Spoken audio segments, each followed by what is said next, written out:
Breaking news నాంపల్లిలోని Bajaj furniture showroom లో సంభవించిన భారీ అగ్ని ప్రమాదం ఘటనలో రెస్క్యూ ఆపరేషన్ కొనసాగుతూనే ఉంది.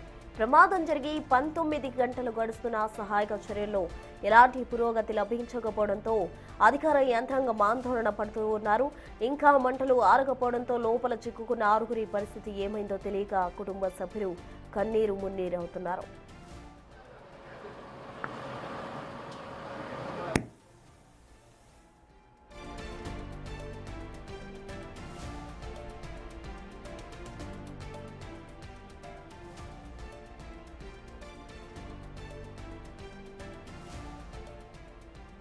నిన్న మధ్యాహ్నం ప్రారంభమైన ఈ అగ్ని ప్రళయం ఇంకా కొనసాగుతూనే ఉంది.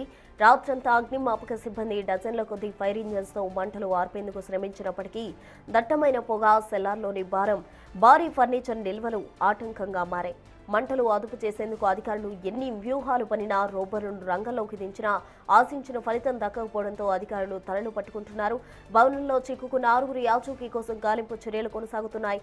సమయం గడుస్తున్న కొద్దీ క్షేమానికి సంబంధించి ఆందోళన పెరుగుతూ ఉంది.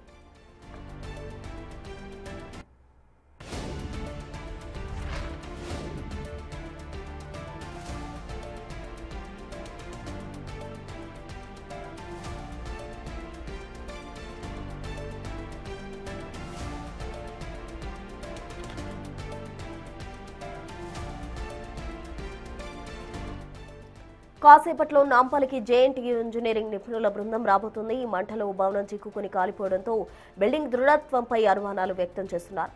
దీంతో బిల్డింగ్ ను పరిశీలించి ఓ రిపోర్ట్ ఇవ్వనుంది జేఎన్టీయూ నిపుణుల బృందం.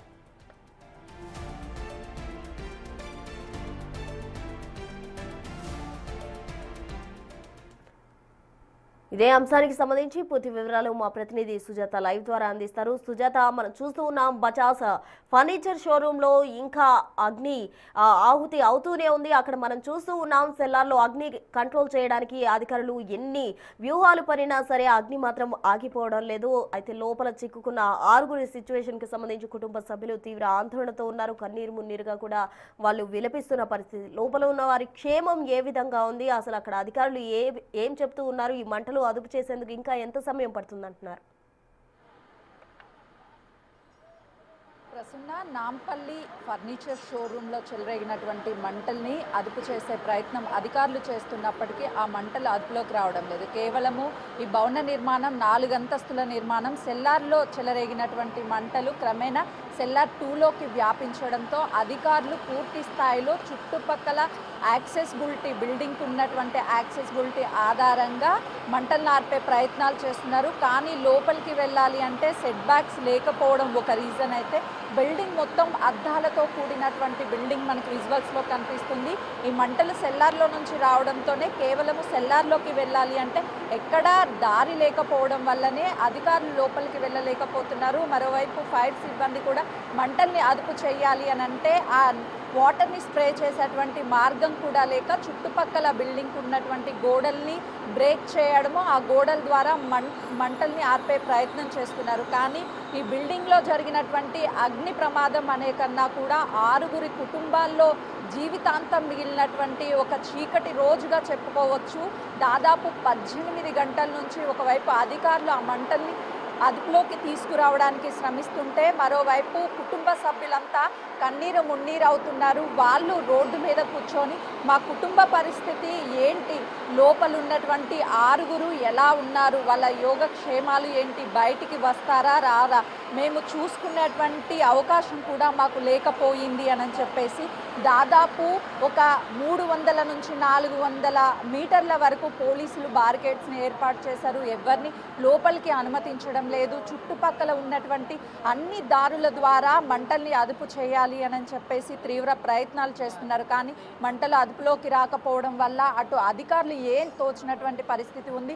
ఒకసారి విజువల్స్లో చూస్తే వెనక భాగం ఉన్నటువంటి యాక్సెసిబిలిటీ ఏమైనా ఉందా అని అధికారులు ప్రయత్నాలు చేస్తున్నారు. అక్కడ ఉన్నటువంటి రేకుల షెడ్ని బ్రేక్ చేసి లోపలికి వెళ్ళడానికి కూడా యాక్సెస్ తీసుకుంటున్నారు. కానీ లోపలికి వెళ్ళడానికి సెల్లార్ కావడంతో ఎక్కడ యాక్సెసిబిలిటీ లేదు. కానీ ఇక్కడ చుట్టుపక్కల ఉన్నటువంటి వాళ్ళంతా లోపల 6 ఉన్నారు, 6 ప్రాణాలను ఎలా కాపాడుతారు అధికారులు అని చెప్పేసి ఎదురు చూస్తున్నారు. కానీ కుటుంబ సభ్యులంతా కన్నీరు మున్నీరు అవుతున్నారు. దాదాపు 18 గంటల నుంచి కూడా ఆ కుటుంబము ఇక్కడే రాత్రంతా నిద్రలేక చిన్నపిల్లల్ని పెట్టుకొని కన్నీరు మున్నీరు అవుతున్నారు. ఎవ్వరూ నిద్రపోలేదు. అంటే వాళ్ళ కుటుంబ సభ్యుల పరిస్థితి లోపల ఏంటి, అసలు ఎలా ఉన్నారు, అధికారులు ఎందుకు ఇంత నిర్లక్ష్యం వహిస్తున్నారు, కనీసం లోపలికి వెళ్ళేటువంటి మార్గాన్ని మాకు చూపించినా మా వాళ్ళని మేము కాపాడుకుంటాము అని చెప్పేసి రాత్రంతా చిన్న పిల్లలతో ఈ చలిలో ఇక్కడే ఎంతగా ఏడుస్తున్నారంటే ఒక్కసారి మా వాళ్ళ పరిస్థితి లోపల ఎలా ఉంది, మాకు ఎందుకు ఎవరు సహకరించడం లేదు అని చెప్పేసి వాళ్ళు ఎంతగా ఏడుస్తున్నారో, వాళ్ళని ఓదారుస్తున్నా కూడా వాళ్ళని ఓదారుస్తున్నా ఎవ్వరూ అసలు కనీసం మా వాళ్ళ పరిస్థితి ఏంటి అని ఎంత కన్నీరు మున్నీరు అవుతున్నారు అని అంటే అసలు వాళ్ళు ఎవరు ఉన్నారు లోపల, ఏమన్నా అధికారులు చెప్తున్నారమ్మా మీ వాళ్ళు? ఎవరు ఏ అధికారులు వచ్చి చెప్తారమ్మా మాకు? ఇంతమంది ఉంటారు కానీ ఏ అధికారులు ఎవరు ఏం చెప్తలేరమ్మా. అమ్మా అందరంతా చూసిపోతారు కానీ ఏం చెప్తలేరమ్మా మాకు. అమ్మా రాత్రంతా మీరు ఈ చలిలో ఉండి మీ వాళ్ళ కోసం ఎదురు చూస్తున్నారు. లోపల ఉన్న వాళ్ళ పరిస్థితి అసలు ఎలా మా చిన్న పిల్లలు కదా, పసి పిల్లలు. ఎవడు చెప్తున్నాడు, ఎవడు చూస్తున్నాడు? అదంతా గుల కొడితే ఏం పుట్టింది? వాడు మలగట్టుకోడా? కుల కొడితే ఏమవుతుంది? కుల కొడితే దొరకరా? ఊకరు రేకులు తీసి నీళ్లు కొడితే అయిపోయానా? మా పిల్లలు ఓరేవిడా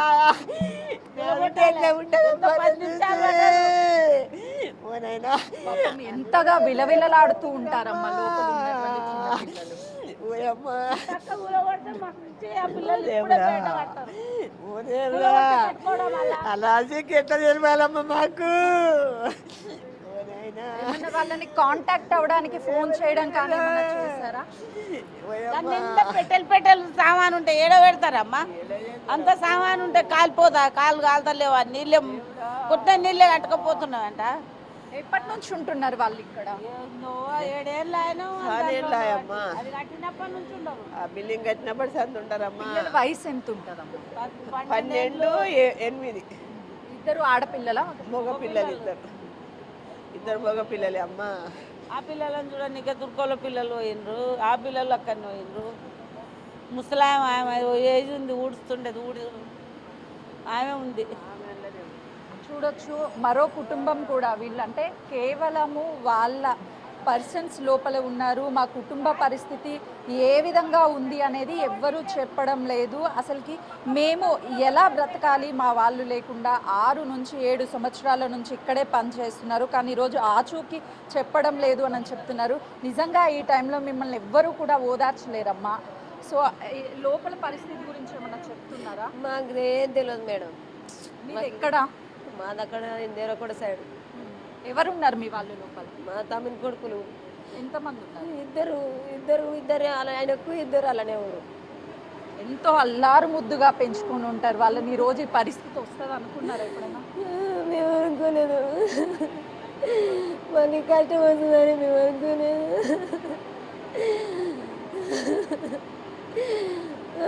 తమ్ముని ఎంత కూడా ఆడుతుర్రు వల్ల ఎంత తెల్లడి వెళ్తుర్రు, ఎంత తెలాడుతున్నాము. నా తమ్ముడు గారు పెరిగారు నా తమ్ముడు పడే కష్టాలన్నీ వాళ్ళ కోసమే తల్లి. గండ పని చేసి బతికిస్తుండాలని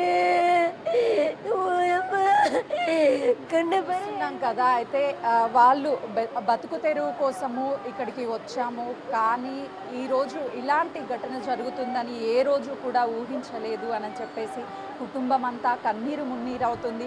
మా బాధని ఎవరు తీరుస్తారు?